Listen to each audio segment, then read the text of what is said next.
Guitar Shifts. Welcome to the second official episode of the 52-Week Guitar Player Podcast. I'm joined by my co-host, Caio Antunes, 52-Week Guitar Player Instructor.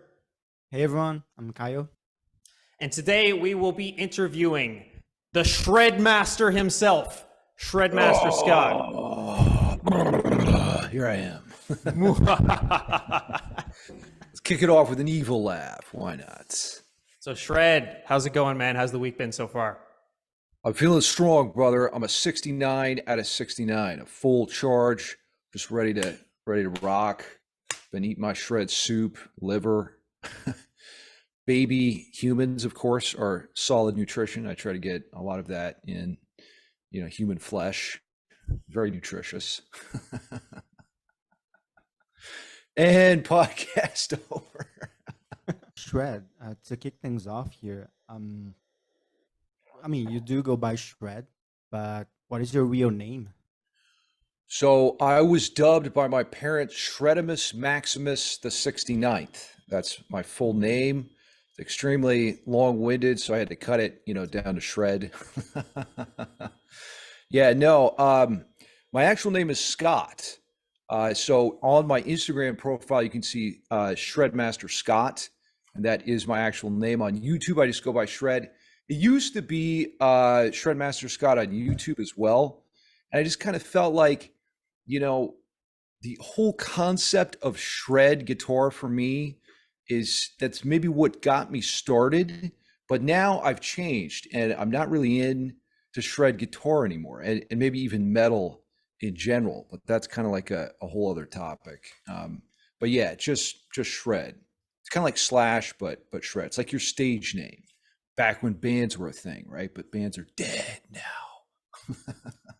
So what changed? Like, why are you no longer into shred music? That's a great question. And you know what it is gatekeeping. I used to think, when I would go to concerts as a kid, if you're, 217 years old like me, and you grew up going to see shows, like you meet people there and you're like, these people seem so cool. I want to get to know them in real life. And so that was the same for me. But over time, as I started to make a presence in the entertainment industry and getting to know other metalheads and shredders, I was like, you know what? The attitude these guys have is so toxic. It's just like, if you can't play fast, we're all focused on the wrong things, essentially. It's like we're having this musical dick measuring contest. And that's not really what it should be about, right? It's like the true essence of music is to get you to feel something, right? Am I wrong? Like, music is an emotional language and anyone can understand it. But the second you start saying, okay, this person is invalid because they can't play at 266.42069 beats per minute, I'm like, I'm out. Like, we lost sight of the goal here. So that's why I'm kind of distancing myself from shred and from metal in general, because it's just not about music anymore. It's more about athletic performance and kind of dunking on the other person. And that's just, the older I get, the more I lose touch with that sort of teenage angst. I'm going to be alpha and just crush the other guy. Does that make any sense? Yeah, 100%. That's actually something that we spoke about on the last episode as well with Rudy. We were talking about how the guitar community itself can be so toxic, and it's like a dick measuring contest. And I think a nuclear wasteland, man. It's like when I listen to David Gilmour and he's playing the Comfortably Numb solo or something like that, that really gives me the feels. And I do like playing fast. It's just that it has to mean something. You have to have something to say if you're going to play fast. And what I mean by that is there actual coherent musical statements under your fast licks? Can you outline pleasing chord progressions? Can you, use counterpoint, the C word? Do you actually have musical substance? in your lines and your licks. And if you do, okay, great. Put the pedal to the metal a little bit. Let's hit 69 speed. But if not, then I'm like, I'm just completely uninterested in what you got. Yeah, 100%. So there's a lot of guitar players out there, like modern guitar players, that shred, right? But they actually do have musical substance to their lines. Like Tim Henson kind of is the first person that comes to my mind, because he shreds a lot, but what he does with the guitar is unlike most people. And like, I'm not Tim Henson's #1 fan or anything, but I think that's pretty impressive. Like, Or are you? can you think of any other guitar player? Like, who would be an example of someone that embodies shred in exactly what you're talking about? They can actually do something melodic and tell a good story with it as well. Yeah, no, Tim Henson is a perfect example of shred musicality and recruiting your athletic capacity for an actual artistic statement. I forget the name of the song. The one with Steve Vai in it, playing God. No, that's not it. This was released like late last year. And the progression to that song is so simple. It's like a Andalusian cadence in the key of D minor, right? Which is like D minor, C, B flat, and A. You know, this is something Bach used all the time. But what's going on is that Tim is spinning that progression in different ways, using different techniques. You know, he has a very tasteful way of outlining harmony. And that to me is really what makes the music. When I teach beginning composition students how to write, the first thing they say is like, or the first thing I try to do is just put a bunch of chords together. You know, say like, write a progression in the Dorian mode. And I say the Dorian chords are like D minor and G. Oh shit, now we're getting into nerd land. Nerd lord alert. But the first thing they say is, are those the only chords, you know, I can use? And I'm like, yes, they are the only chords you can use. But how you use them is where the music is. And that's what Tim Henson does. Like I said, I wish I can remember the name of that song. The one with Steve Vai, did a collab, and the whole song is just this one progression. Maybe it changes a little bit at the end or something, whatever. But that's where you innovate, is your specific take on how to change the harmony. You know, there are universal formats in music that you can't ignore. One of them is the Andalusian cadence. And you can't just reinvent the wheel and say, okay, I'm going to do something completely different. I mean, you can. That's what Arnold Schoenberg and other composers in the 20th century did when they, you know, made atonal music and serialism. And guess what? Sounds like shit, right? Like nobody wants to hear that stuff. So you have to use these templates. You know, I think of like the Latin rhythm, boom, ga, boom, ga, boom, ga, boom, ga. That's like the background of every hit song right now. It just is what it is, right? It's like familiarity equals popularity. That's not something you can get away from. And shred guys are kind of like, how do I, you know, do away with everything that people are used to and start over? And you just can't. It doesn't work like that. So Tim Henson is a great example of someone who is musical, but also uses technique. There are other people who are kind of on the line sometimes. I mean, like, I'm trying to think of anybody up and coming. I mean, you have the really one of the best examples is like Van Halen. Van Halen figured out how to have a mass appeal. They sold a ton of records, right? Like, I don't even think they didn't quite get to 100 million, maybe like 70 something million. But that's a lot of records. And they were able to, you know, keep technique involved too. So it's like, you've got something for you, and then you have something for, you know, the fans to bring people in. Because no one, like, if you want to have this meme, it's like Babe Lord versus Nerd Lord, right? And if you want to impress the babes, essentially, you have to play in the lower register of the guitar and do something, you know, like simple. Just make some riffs. But the nerds are always up, you know, in the high frets, up at fret 69. Trying to play a billion miles an hour, and it just doesn't work. No, it's very true. And when you did that rhythm there a moment ago, it immediately put "Shape of You" into my head by Ed Sheeran, like dun dun dun dun, dun like that's Yeah. like just proving your point because it's so simple, and obviously that is what works, and nobody really gives a shit about shredding. I mean, there are people that do, but not the masses. Like it's never gonna do as well as like "Shape of You" by Ed Sheeran, right? Yeah, what it is it's kind of like starting a relationship with someone. You have to have common ground that you can both identify with. And, shred guys kind of start by saying, "Oh, I'm going to take you way over here in left field, and let's talk about, my weird musical tastes. Like if you were to cue up Cannibal Corpse or some extreme death metal on your first date with a woman, right?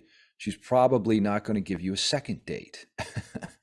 So you have to ease into that stuff and not just, start with these, easy Latin rhythms. Boom, ka, boom, ka, boom.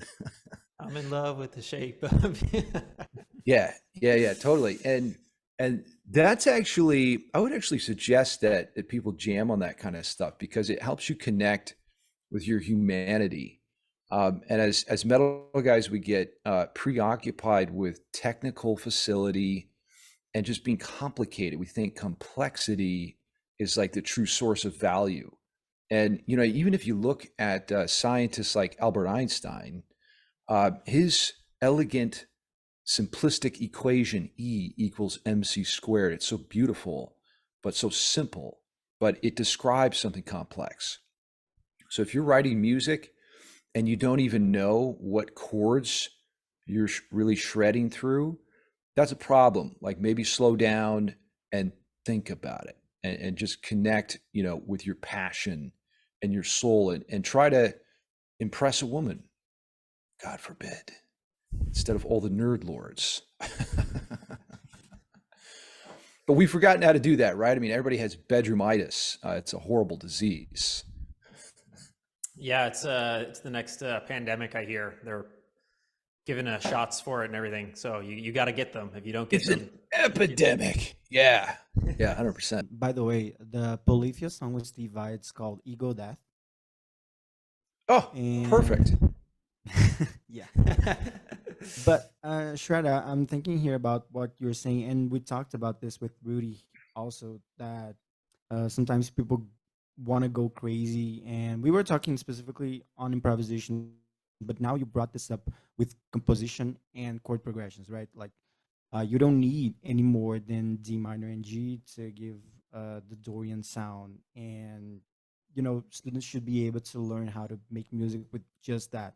So I guess my question now really is, how do you incentivize for students or any other people to really like pursue this kind of creativity? How do you incentivize people to make music? That's a good question. I think what you have to do, is take their influences, something that they admire, and then break it down. It's going to be different for different people, right? Because we all have different tastes and preferences. But if you want to emulate, I mean, hopefully, they're not just like one of these people who just Cannibal Corpse is the only band they listen to, and that's just it. That's how I started. So I grew up in like a very conservative Christian household. And my way of kind of counteracting that imbalance was to go really hard into death metal, right? I was like, what's the most opposite thing I can do? And I still enjoy that kind of music, but it's not very balanced.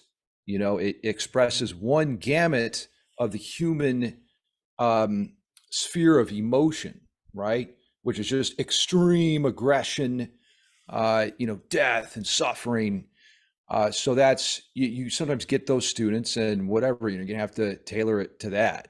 I don't do tailored lessons anymore, though. I just like to teach, my method and teach the masses like Brandon, right? But hopefully you can connect with the student on something that has a deeper source of musical value.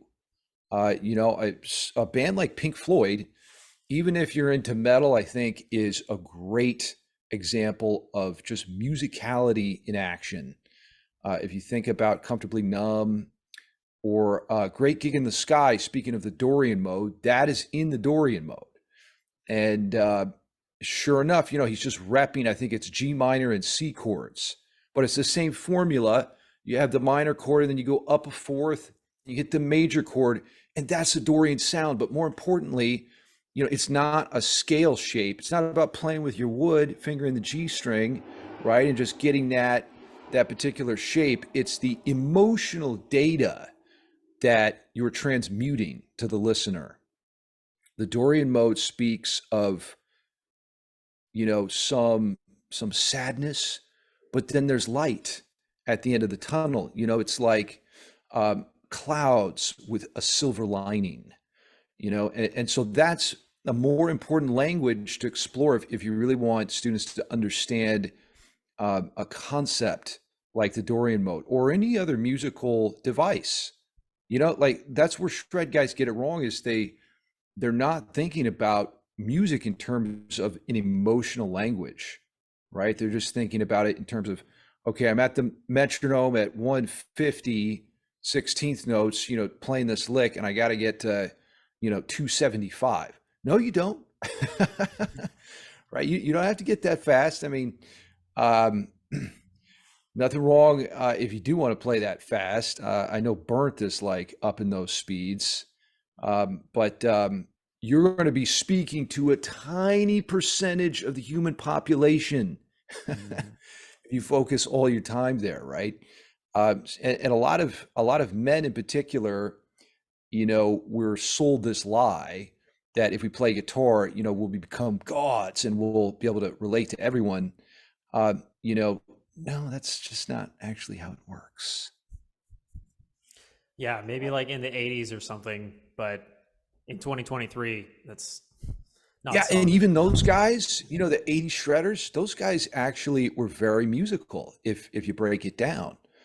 I mean, we were talking about Steve Vai recently, and he was an 80s shredder, but you know, that guy he's really connected with the emotional aspect of music. You know, everything he does, even though he does a lot of shred stuff, man, you can tell that guy feels it. Just watch him play live. I mean, one of the most spectacular performers I've ever seen. So dialed into how he feels. And I know Steve is deep into meditation techniques and Eastern religion. He's big into guys like Eckhart Tolle. And that's how he connects with that stuff. You know, I think shred guys need more of that. So basically, I don't know, guys, I'm saying shred is dead. Just like that shirt. Yeah, shred till you're dead.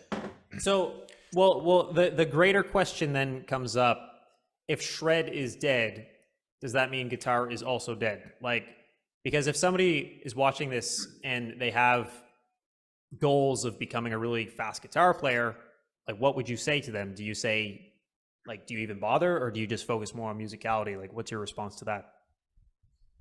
Well, you know, it depends on if you actually want a career. If to that, you know, to the small percentage of people that actually want to have a career, you do need to understand the tragic reality that the guitar is dead.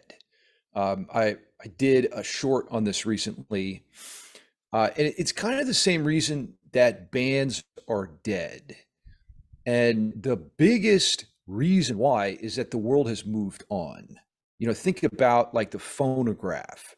That was the first way we had of recording music, right?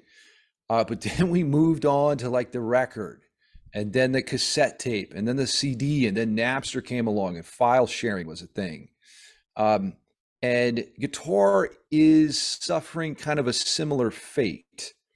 If you want to be a musician now in 2023 and beyond, you have to be, because, you know, like think about AI. AI is able to write songs now and make music. And we've been incorporating things like auto tune and other things like that into the music that we record. But if you want to have a place in the future, you need to really highlight the aspects that make you human. And one of those things is communication, the C word, another C word. I'm all about the C word. So the guitar is one way that you can communicate. That's the way I see it, as a tool to speak, your thoughts and ideas and feelings. But you have to be more than that now. You have to be an artist. And most guitar players aren't artists. Now, what is an artist, right? Well, it's someone with the P word, personality.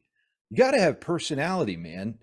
And trust me, this has come from someone who has zero personality, or did have zero personality.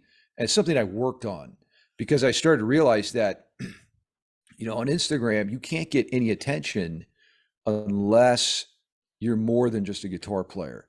Now, there are some guys who are like, at the very tippy top of the guitar player heap, right? Out of all 69 billion shredders, there's a few guys that are so good that they're like allowed to just play, and people will watch that.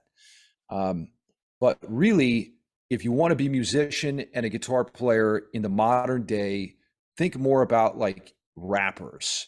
And I'm not a huge fan of rap in particular, like the musical aspect, but the swag those guys have, the personality, the lifestyle. Would you be an interesting guest on a podcast?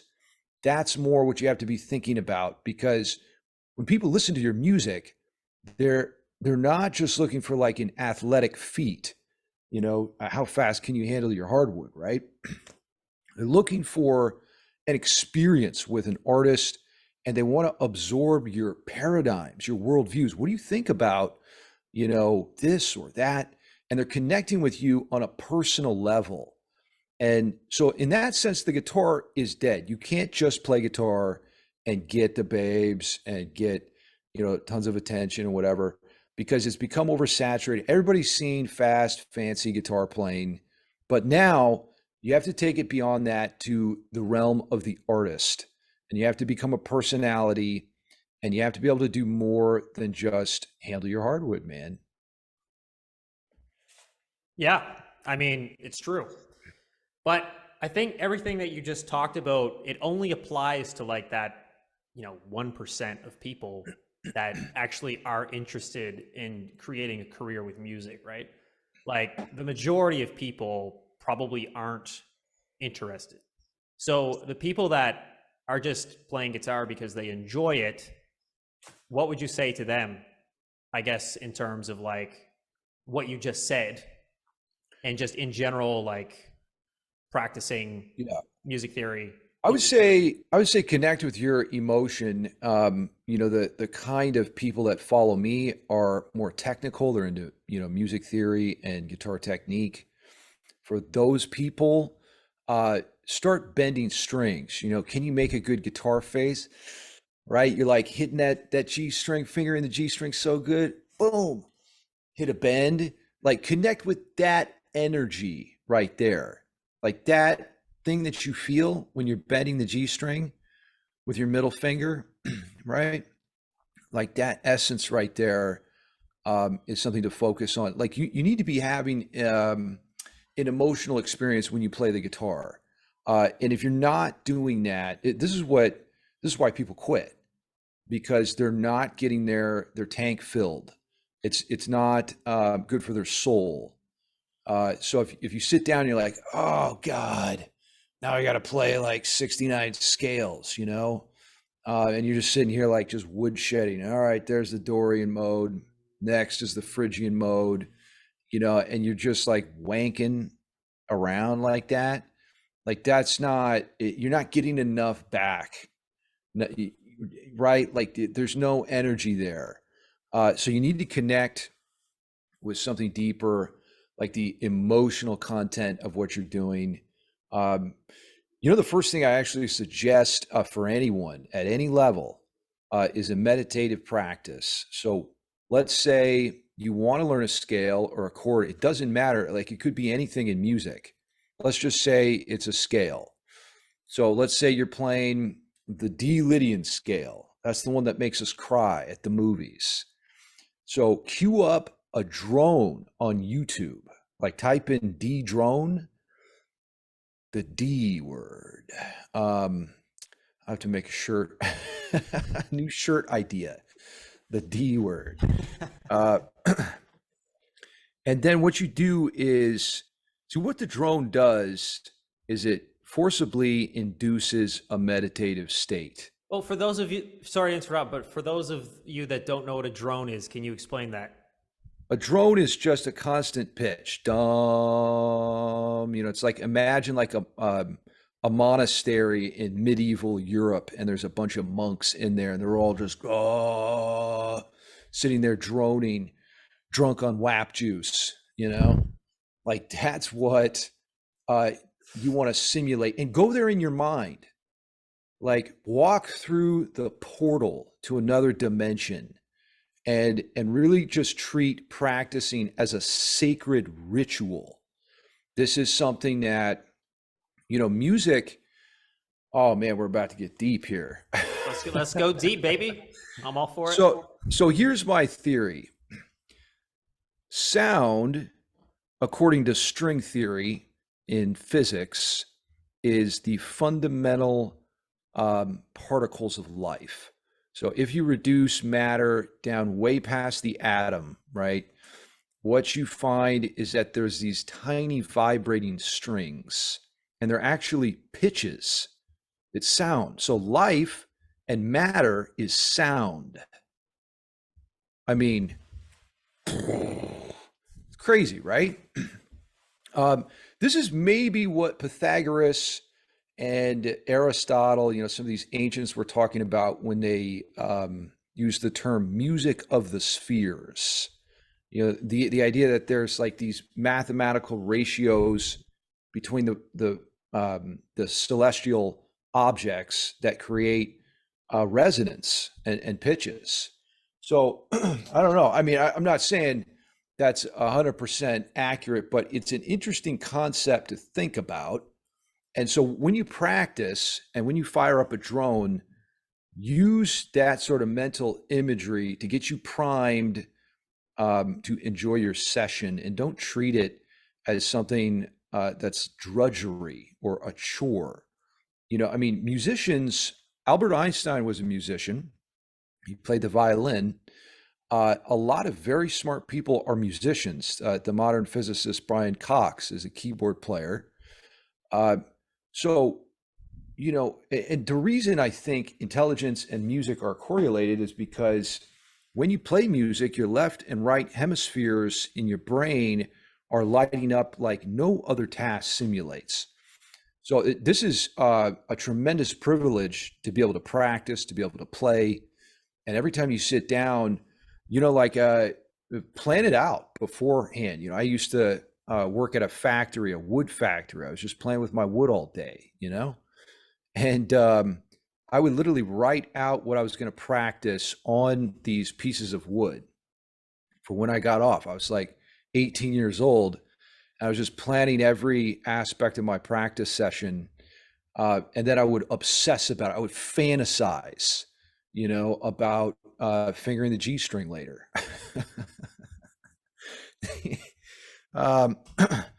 If you can do that, I think what it is too is people get frustrated, right? Because when you're a beginner, it's like you can't play the things you want to play. So you have to make technique exciting, and that's the way you do it. Think about drones, practice the drones, imagine the monks in the monastery.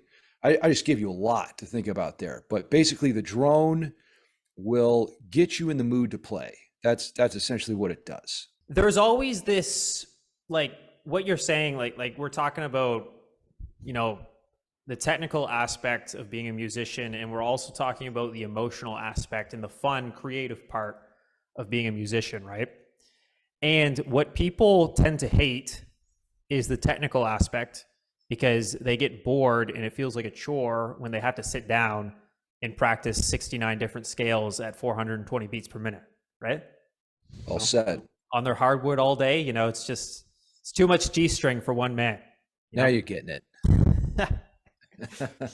But they have to do that in order to get to the emotional part, because if they can't do shit over here, then they're not going to be able to do like they can't do shit. So what are they going to do with it? You know what I mean? So how does someone, imagine that they want to just play emotion, they want to be creative and they want to enjoy it and it's fun for them, and they don't find the other stuff fun, they don't find the technical stuff fun, but they have to work on it to some extent to be able to have a lot more fun with the other stuff.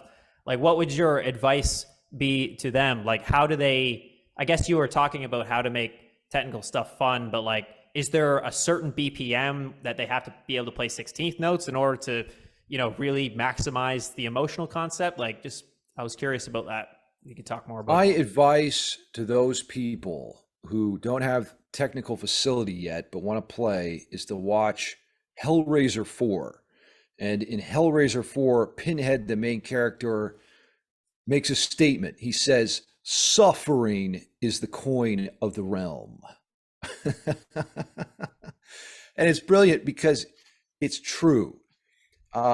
If you can adapt to pain in this world, you will get pleasure. And there is no such thing as pleasure without pain. That's what gives pleasure meaning. So maybe, there's all kinds of tricks and stuff that you can do, like set up rewards after you hit your 69 scales at 420 beats per minute. Maybe treat yourself to an ice cream cone or some WAP juice, 69 grams of protein per sip, Yeah, the whatever hot it is. That's right. Whatever it is that you enjoy. But the way that I practice, it's a great question. How do you practice technique and not lose your soul? That's essentially what we're talking about. And here's the answer. Make music. It's simple, right? I mean, option one, you can practice the chromatic scale and work that up, click by click on the metronome until you just want to end it all. Or option two, come up with a musical exercise. This is what I do, something that outlines a chord progression. It could be comfortably numb. It could be Ego Death. What was it? Something like that, right? Ego Death by Polyphia. That outlines the Andalusian cadence, D minor, C, down the scale to B flat, down to A. Very simple stuff, but you could make a sweep picking exercise out of that. You could make an alternate picking exercise out of that, a finger tapping exercise, hybrid picking, legato, any technique you can imagine. Get that working for you in an actual musical statement. And that's the way you work on technique, because then, pardon moi, you're getting two things done at the same time. You're accomplishing the advancement of your technical facility, but then you're also creating music, and you're basically writing songs while you practice. Yeah, sounds legit to me. What do you think, Caio? Yeah, I agree. But I mean, we can always work on like just having something more musical to practice our technique. But if we want to be consistent, I think that at the end of the day, like there is going to be some pain, like Shred just said. Um, there's no pleasure without pain. So it's like going to the gym. And even if you go to the gym to play a sport that you enjoy, so okay, I'm Brazilian and I like soccer. Wow, big news. So uh, if I want to be a good soccer player, at some point I have to go to the gym, and I won't enjoy it. Maybe it will be kind of painful, like not in a literal way, but it'll be painful. But I think that when I'm playing soccer and my performance is better, I think that's the payoff. I think that's like me getting my ice cream cone or something. Yeah. Yeah, it's kind of similar to like if you're practicing technique, or this is the situation for myself at least, and what I tell students sometimes as well, but if you're practicing technique consistently, it does get boring. But I like to reward myself with playing something fun at the end of the session. I mean, it's not illegal to do that. Breaking the law, breaking the law. Well, it's, different people have varying amounts of ambition and drive. This is something I've learned over being alive for 117 years. And some of us have more of a capacity, right, to practice, and others, it's doesn't come as easily, So you want to be hyper aware of like where you're at right now in your musical journey. Have some self-awareness and don't push it beyond where you're at, because then you quit.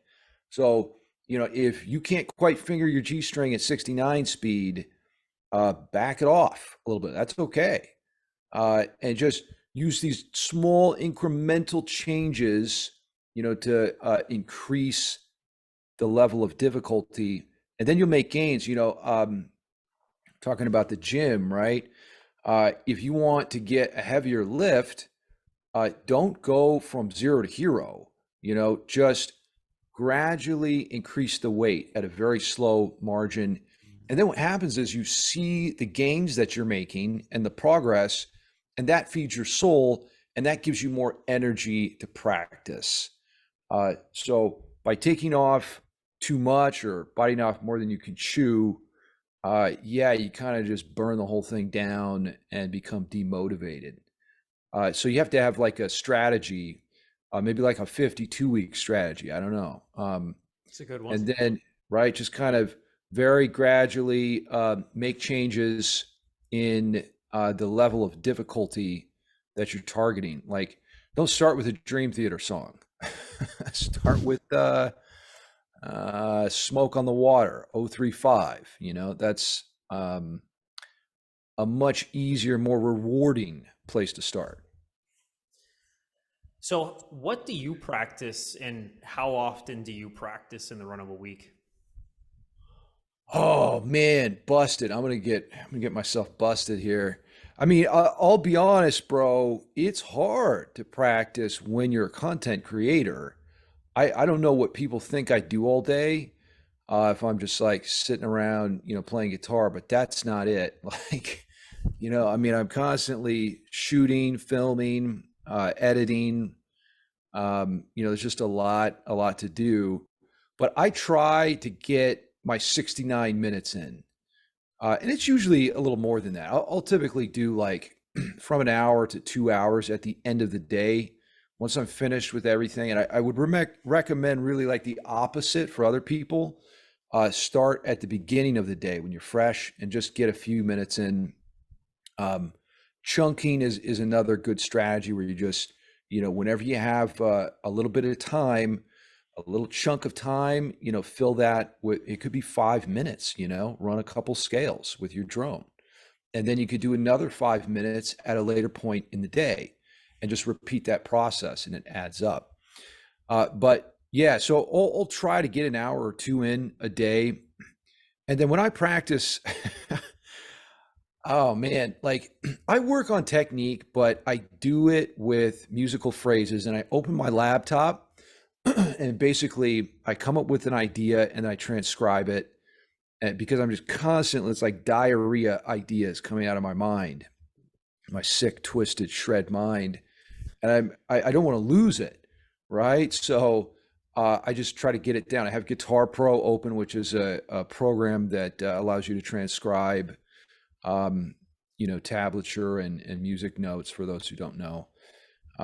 Or you could use like an audio capture application or video, just some way to kind of capture what you're working on.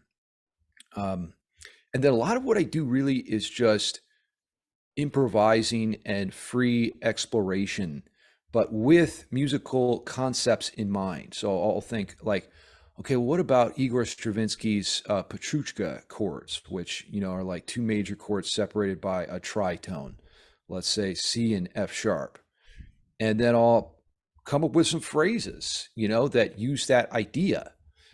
So I really am more of like a compositional practice strategy kind of guy. Like I don't think as much about like I got to learn this new Polyphia riff or whatever. I'm thinking about how do I express myself freely using the musical language by recruiting compositional devices. It, I don't know. You could do like secondary dominance or modes, whatever the topic is. And then I just kind of make up something with that. To me personally, that's what I'm interested in, just like free musical expression where I can just, I'm not limited, and I can just hear something and then make like a part up to that. Or, a lot of times I just like having an internal conversation with myself. And the ideas get really weird in here. But that's fun for me. Like right now I'm scoring this footage of a walrus, and the walrus is like my vocalist. I would totally hire him for my band. But I think he died, unfortunately. His name is E.T. the Walrus. So I'll have to find another walrus. R.I.P.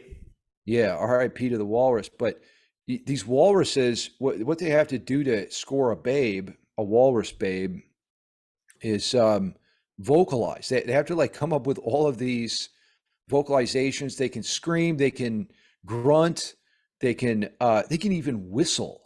I never realized this before, but no, it's totally true. Walruses can whistle. So that brings out like a creativity in me that I wouldn't normally come across. So that's another way to practice is do something unconventional to get new ideas. So do you recommend that a lot of people recruit a walrus singer for their bands? Or should they do it?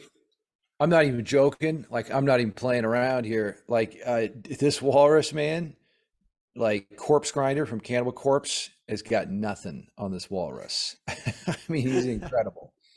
And you can train him. So why not? Gigs at SeaWorld coming soon. Holy shit. You're going to be like drowning in walrus babe. Like I was going to say walrus pussy, but that's walrus WAP. Yeah, there we go. So, but speaking of bands, do you think bands are dead? Because I've seen you put out content on social media saying that, right? So I was just curious if you could elaborate on that opinion and what you mean and go into detail. Yeah, our band's dead. And the answer is yes. That's one of the most frequently asked questions I get. Shred, why aren't you in a band? What's the deal, bro? Man, if I could just answer that question once and for all, it would be, I want to respond with another question, which is like, why don't you still listen to phonographs? Because the world has moved on, essentially. Bands are old technology. Social media killed bands is what happened. There used to be something called the fourth wall, which is this barrier between the audience and the performers. And that doesn't exist anymore. Social media allowed us to look behind the curtain and see what's really going on. So the more personable you can be, the better. And bands prevent personality from coming out. What you have is like a singer, and then it's like, who's even back there on the drums? You can't see, and you don't know what they're like as people.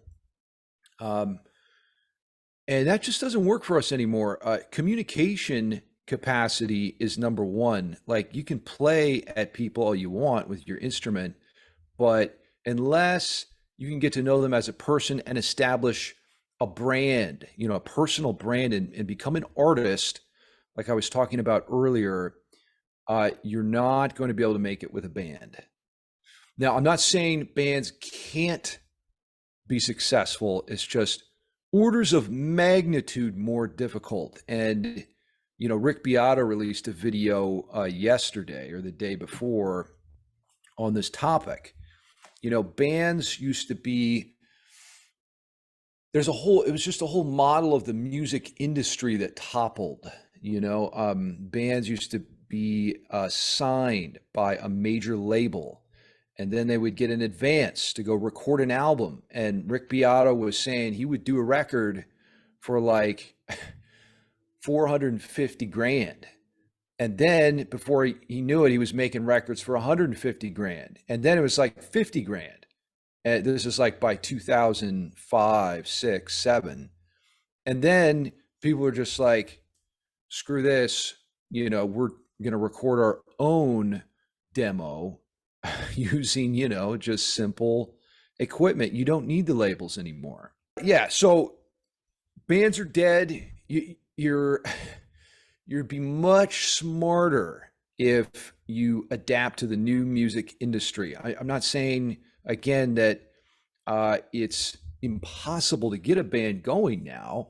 It's just that, what are you doing? Like, it's way smarter. I can upload an Instagram story and it gets, 5,000 people watching it.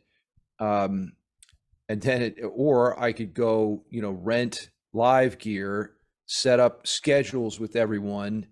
That takes like several months, and then, invest all this recording cost and plan the tour and play to like 20 people. Okay, great. But you're paying to play if you do that. It's just not a smart business model. It's up to you though. I'm not going to stop you if you want to play bands. But for me, it's just, I'm all about the new music industry. I actually would like to ask Shred, because you do have, like, I think your most viewed videos on YouTube are like how will Bach play the Crazy Train riff and some other riffs, and that's pretty cool because you're applying those ideas and how to use retrograde or inversions and that kind of thing with melodic motifs, right? With those riffs and doing all of that. I guess my question is, well, how do you get students to be interested in that? Because sometimes, people will see, oh, but that's Bach. I don't want to play Bach. I want to play, Ozzy Osbourne. So how do you get them to connect these two dots? I basically just force them, if they say no, just brutal torture, amputation, whipping, you know, Castration. swallow. Yeah, well, sometimes that's pretty extreme, Brandon. Maybe dial it back a little Yeah, there. amputation is fine, right? But Yeah, I mean, let's be reasonable. Um, it's very, very difficult. Oh man, I get so frustrated with this because I'll do like reaction videos to classical music. And the market for that, I mean, I try to connect it to metal and make it exciting, but almost no one is down to watch classical music. It's too hard to penetrate. If we're talking about like penetration, it just doesn't go well. So how do you break that down? How do you make it fun? Like Kyle's asking, is an art form. And chunking, taking a small chunk, like maybe a little lick that Bach does, or like, yeah, I did in my Bach versus series, where you take something contemporary and reimagine it with these compositional devices. That's another way to make it more appealing. But you have to play games with people because our capacity for concentration has been eroded. Like the dopamine receptors in our mind, the circuitry there is just fried, because what happens when you open an application like Instagram? You're being desensitized. You're being shown like somebody hugging a bear, which just like isn't real, or like just kitties getting tickled in the tummy, or maybe like some baby ducks being best buddies with a wolf. And it's like that. what that does is we're like, what? Wow. And we just sort of like enter this vegetative state, right? And then our ability to focus is just fried. And so we can't learn things like Bach anymore, and we can't concentrate on developing our technique. Now, don't get me wrong, there are, still a lot of people out there who are, all about improving themselves, but it takes work. And I see less and less ability to sustain like unpleasant stimulus in modern people. That's, I don't know what your guys' perception is, but just like the numbers when I interact with people online and my fans, it just goes more and more away from being able to concentrate on productive things and deeper into just like, that vegetative state, disengaging, your mind and yeah, dark. It's getting dark out there. Ugh. Yeah, but I know what you mean. I mean, I'm not a big YouTuber like you guys, but like I do have Instagram, and if I post something that I'm just talking about, something that I find interesting in guitar, or if it's just me playing, it'll get an X amount of views. But if I post, I don't know, my dog doing something cute and random, it just gets 10 times more views, just how it goes. Yeah, 100%, 100% true. Yeah. I think TikTok is a good culprit for that, but that's no secret as well. I mean, Instagram too, but like, social media in general. I mean, you guys listening, you need to limit your exposure. But then again, if somebody is this deep into this podcast, well, they probably do have somewhat of an attention span because we've been going for like 40 minutes at this point or more. So, Or they're just skipping And around. listen, true. yeah, they're definitely skipping around. And listen, man, like I'm not a doom and gloom guy. There is a good way you can use social media, and there's a bad way. So you have to make the choice. Will you take the red pill or the blue pill? Right? It's up to you. You can really, I mean, it's insane how smart I've become over the past 6.9 years from just studying specific sectors of the internet like economics or Greek and Roman history and Russian warfare in the 20th century. I mean, whatever it is this is why universities are dead, is because, all the information is free now. So you can be a consumer of the internet and really like just ramp up your value, or you can just flush it right down the drain. So it totally comes down to you being the arbiter of your own future. It's up to you. Yeah. Red pill, the blue pill. Well said. It's true. It's true. So I noticed as well on YouTube, yeah, like those counterpoint videos are your best performing, I think, of all time. But you also post a lot of videos comparing Metallica and Megadeth. So are you just like Metallica's #1 fan, or are you Megadeth's #1 fan? Like, why do you post so much content about that band? Oh man. Yeah. Well, it is true that there is an eternal war going on between these two bands. One of the purposes of a content creator is to reflect the reality of the consumer. And what I'm trying to do with that kind of content is get to the common denominator that connects us all. So when you get into the metal sphere and music in general, there's a lot of difference in opinion about what is good and what is bad. And what makes me laugh is that people associate their personal opinion with objective truth. And this it could not be further from the real truth.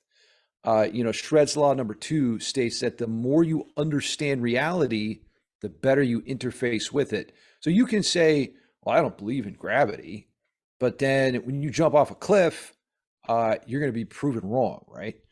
But with Metallica and Megadeth, pretty much everyone knows who Metallica is. They have sold 125 million records.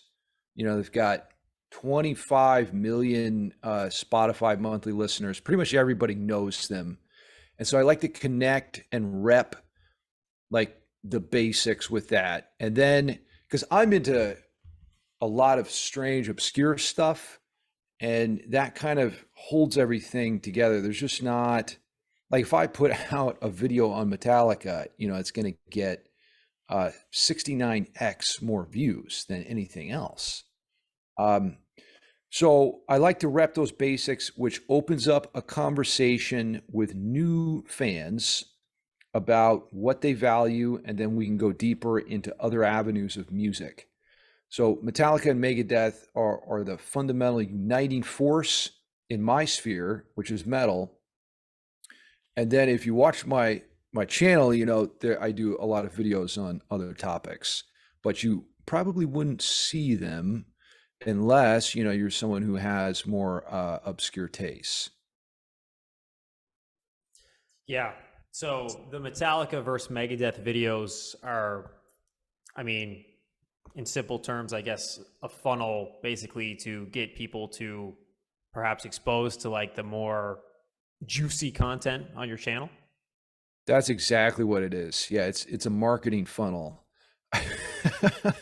It's damn it, Brandon, you blew my cover, bro. Well, but it's crazy what you have to do to get attention these days, because I mean, I've obviously watched your channel, and I have watched your most popular videos, and I've watched your channel, your videos that aren't as popular, and it's good material, but it's crazy what you have to do to get the average person to actually give a fuck. Like, you have to relate it to someone, or you have to leverage a big name or something, which I'm not pissed off about that, you know, that's fine. But what I dislike is when people will say something like, you know, like Fender is finished, or like Gibson is finished, like they're done, like they lost, simply because they need to like really get clicks, and like that's how they do it. They just use like all these negative headlines. It sucks because this is human psychology and how people operate, but it's just it's yeah. It's like a tabloid headline. If you're ever standing in line at the grocery store and you look at like the tabloid headlines, it would be like, Drew Barrymore is dead, you know, Tom Hanks just got cancer. You know, it's always leveraging the power of negative emotion, because negative emotion always gets our attention more than positive emotion. We're always more attuned to what can hurt us than what can help us. And this is just an evolutionary reality. So I don't think many people who are consuming YouTube creator content like ours understand the creator behind the scenes aspect. We're playing you guys. We're basically playing you guys. And one of the most common comments you'll see in my Metallica versus Megadeth videos is, Shred, we've stopped doing this. This is old. This is boring. The world has moved on. You're lame. I'm not interested in this. You know, I'm like, well, now hold on a minute. Think about your own behavior here for a second. You took the time out of your busy day to come make a comment about my video, right? And really, not caring about something is indifference. That means you don't react to it. So when you're interacting with a piece of content, that demonstrates to me that you're highly invested. In fact, leaving a comment is the most investment possible you can make. So just liking the video is less down from that, and even less from that is just watching the video and not liking it. But you went all the way to the top, you know, and showed maximum investment. So you're just, and I'm just playing that dynamic in human psychology, essentially. I mean, I still love you guys. And I love the haters too, because they're giving me, extra momentum. But just maybe practice a little self-awareness sometimes, and understand that, this versus dynamic is powerful. Think about like the Rocky series. I don't know if you guys ever saw Rocky with Sylvester Stallone was the actor. But that series was all about the United States versus Russia, which is still a theme, even though Russia doesn't have a chance now. They did back in the 80s, but not anymore. But anyway, it's Megadeth versus Metallica. This is a fight. It's a conflict. It's the drama. It's the tabloid headlines. It's Hollywood. James Hetfield kicked out Dave Mustaine back in the day, and Dave got butthurt, and then James hit Dave's dog, and then Dave was like, "You're an animal hater." And I mean, it's just this rich emotional baggage to unpack with this saga between these two bands. So that's why I rep it, and it brings people into the funnel. And then we can talk about other stuff, preferably things like music theory, because those guys are great songwriters.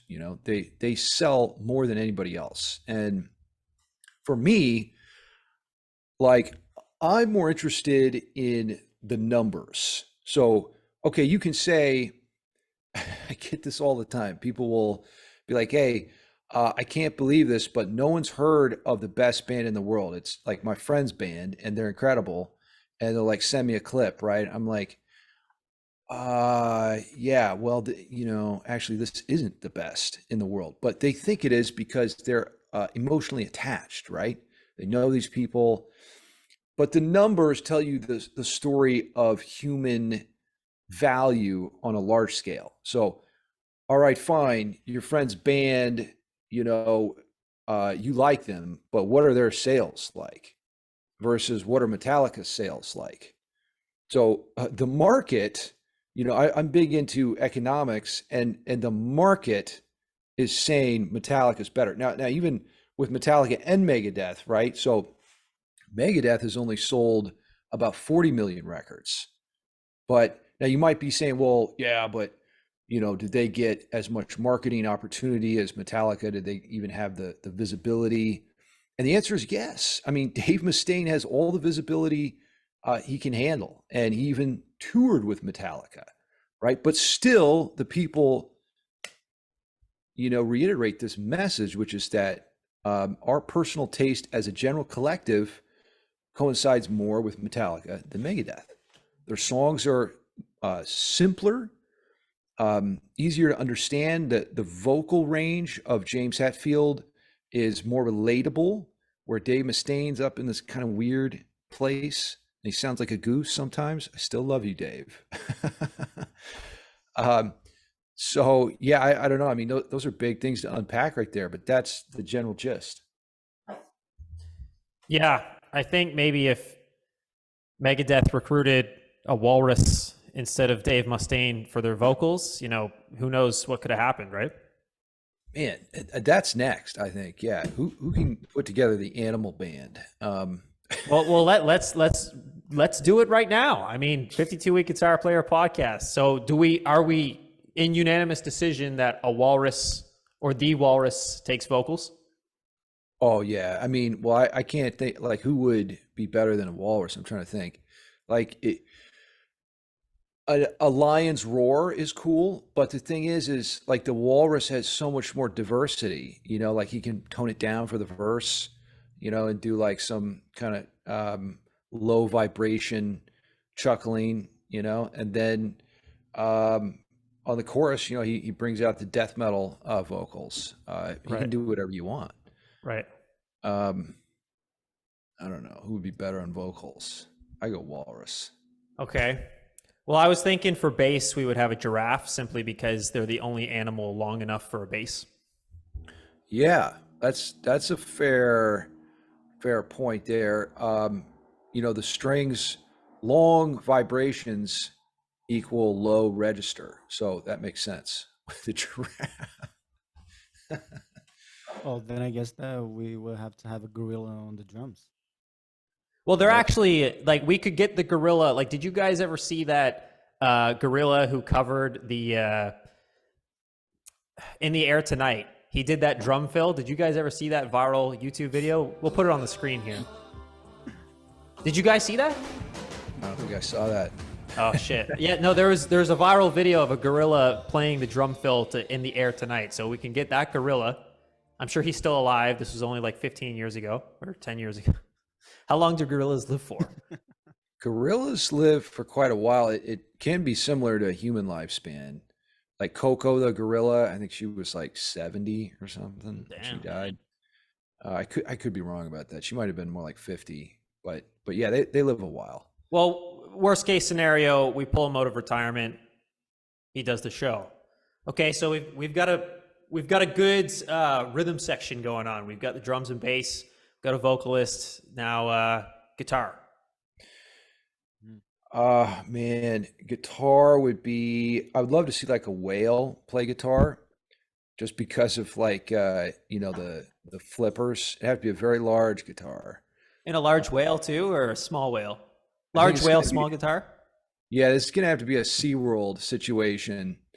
It's gonna have to. You got to play like in the water, and then that presents some electricity issues. It may be a bit hazardous. That is unfortunate. Whale on axe. Did we miss anything? Keyboards. Yes, I was actually just about to say keyboard. Who do we got?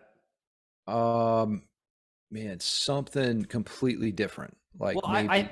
I think Mantis, like the way that praying mantis look, they kind of look like they're playing keyboard all the time anyway, right? So Yeah, but they won't be able to push the keys because they're too light. Or Something it with a could be lot very of. small keyboard.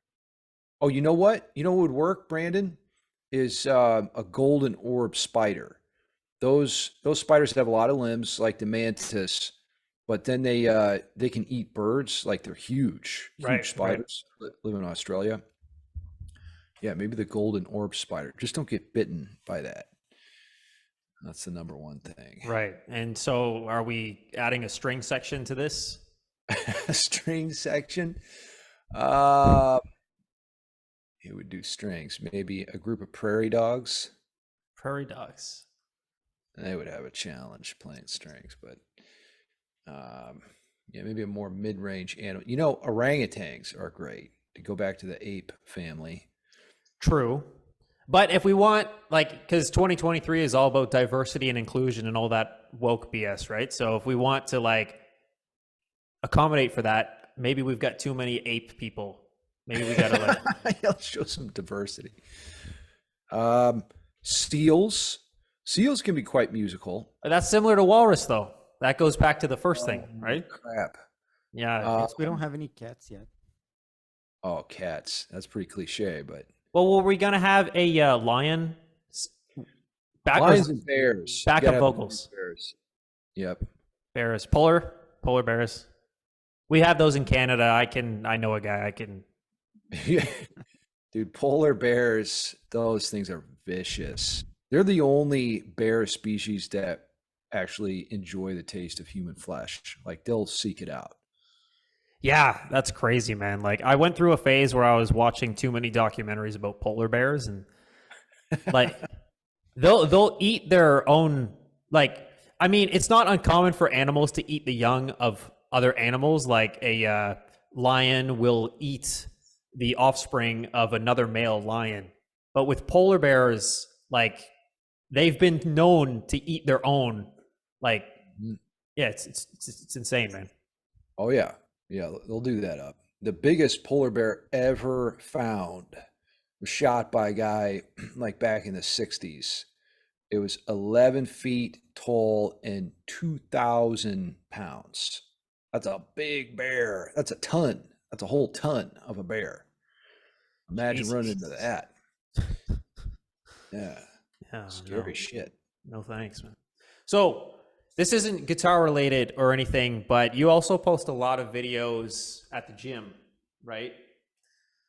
I see you bench in there. So how often do you go to the gym? And do you think that's important for musicians? Should musicians go to the gym?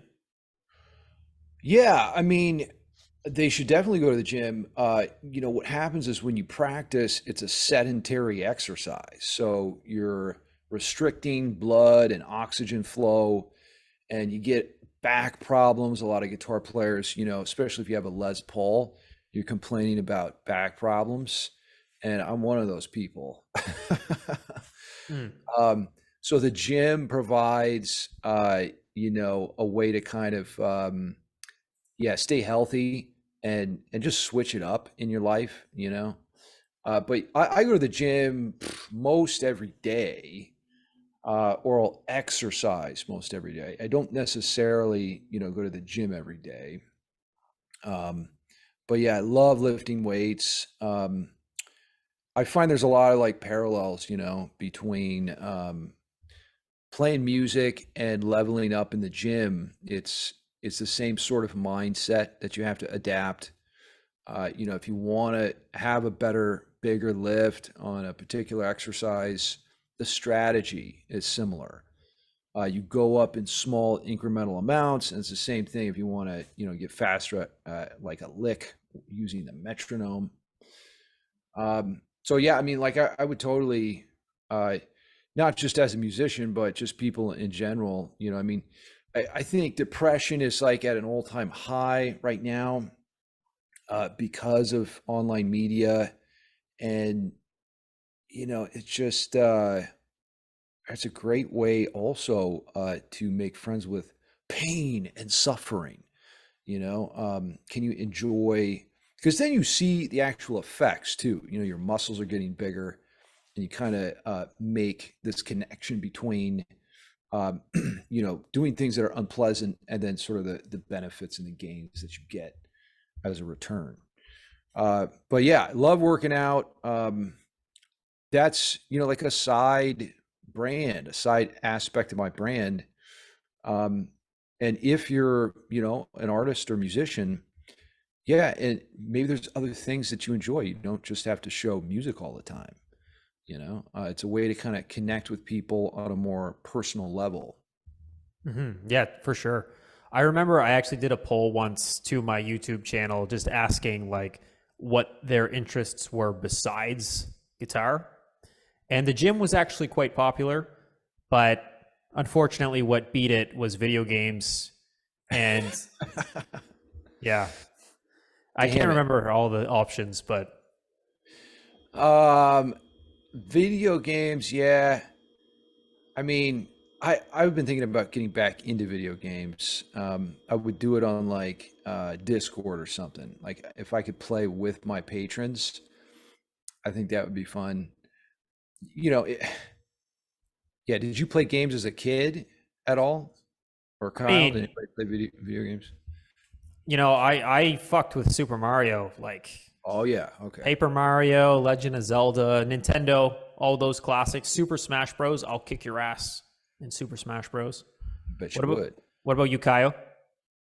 Yeah, me too. And just like you, I'm most of a Nintendo guy, but throw in some Pokemon in there. And I actually play to this day, but with work schedule, I don't get to play a lot. So, but I will kick your ass on Mario Kart.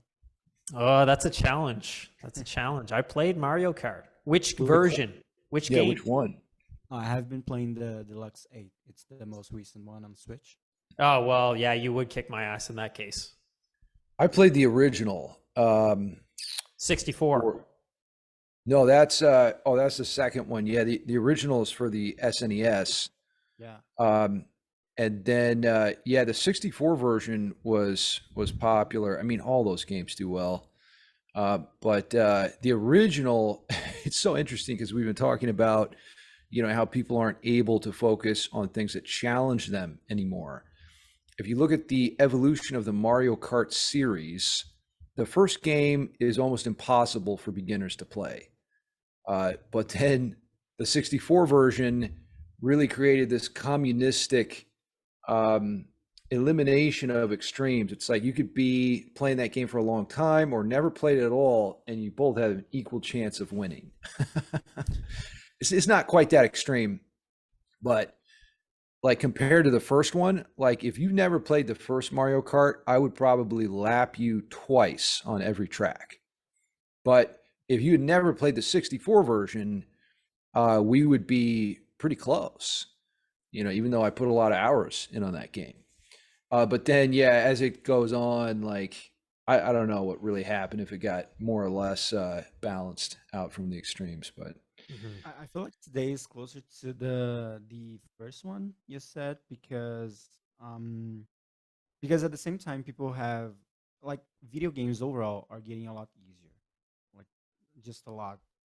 And this maybe this happens to other games, but at the same time the competitive scene for some of these games is growing, and I feel like with Mario Kart, the competitive scene is really intense. So I mean, maybe okay if you're going to go for 50 cc at first, and you yeah. can nail, you can go well if you are a beginner, but like try to go online, like there's no way. Oh, yeah. Yeah, there's a bunch of neckbeards living in mom's basement that are pros for sure. Yeah, But then, yeah, people do it professionally as yeah, well. Um, games are, I want to get back into games, to be honest, but I wouldn't be able to justify it if I was just playing by myself, playing with myself, right? And then not get anything. But yeah, so anyway, I think that's probably a good place to wrap it up. So where can people find you, Shred? Type in Shredmaster Scott on YouTube, Instagram, TikTok, and the dark web. Any adult websites? Shred Hub. Yep, I forgot to mention Shred Hub. Right, of course. Totally there. Yep. Yeah. Just playing with my wood at 69 speed, fingering the G string. Yeah. Any OnlyFans for people that want to check out your OnlyFans? Shredly fans. Yep, we can do that. I mean, yes, absolutely. Hit me up on Shredly fans. Perfect. Did you have anything else, Caio? no, I don't think so. All right. Well, that will conclude episode 2 of the 52-Week Guitar Player podcast. Stay tuned for the first cohort of 2023 of 52-Week Guitar Player. That is coming up in mid-March. So keep an eye out for that. Date to be announced. In the meantime, make sure you check out Shred on all of his social platforms, especially Shred Hub and Shredly fans. And Only Shred. Only Shred. And okay, bye. That's it.